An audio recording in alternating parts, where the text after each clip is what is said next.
मदरसों के सफ़ीर हज़रात भी रमज़ान के महीने में आते हैं। सफ़ीर हज़रात ऐलान जो करते हैं, उन सफ़ीर हज़रात को भी ये बता देना कि भाई ढंग का ऐलान करो। ऐलान कैसा करते?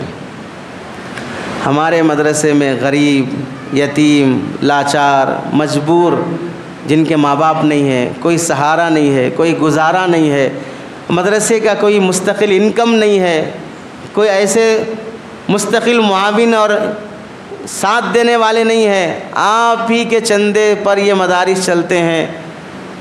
मदरसा कर्ज़े में है, चावल के पैकेट की ज़रूरत है, बच्चों के कपड़ों की ज़रूरत है।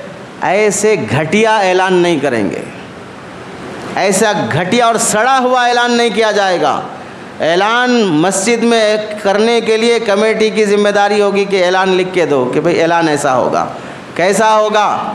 मदरसे दीन के किले हैं, यहाँ हुफ़ाज़ उलमा बनते हैं, कुरान की हिफाजत, हदीस की हिफाजत, दीन इस्लाम की हिफाजत यहाँ की जाती है। पूरे समाज को अगर पावर मिलता है दीन और इस्लाम का तो मदारिस से मिलता है। मदारिस महफूज तो मुल्क महफूज, नस्ल का ईमान महफूज। मदारिस बंद तो आने वाली नस्ल काफिर और मुर्तद बन जाएगी। अपने नस्ल के ईमान की हिफाजत के लिए, अपनी नजात और आखिरत के लिए इन दीनी किलों की हिफाजत करना चाहते हो तो फिर इनके मुआविन बनो, इनका ताउन करते जाओ। और इसी ताउन की अपील लेकर हम आए हैं, जाते हुए ताउन करते जाएं। बेनियाजी का ऐलान होना चाहिए।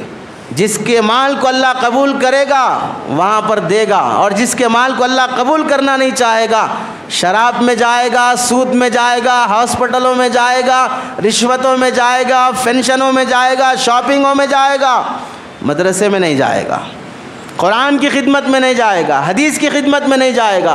भाड़ में जाए ऐसे लोगों का माल जो अपना माल देकर एहसान जताना चाहते हों, जो माल देकर एहसान मंद बनना चाहते हैं, उन्हीं के पैसे से अल्लाह ताला बरकत अता करेंगे। तो ऐलान ढंग का होना चाहिए।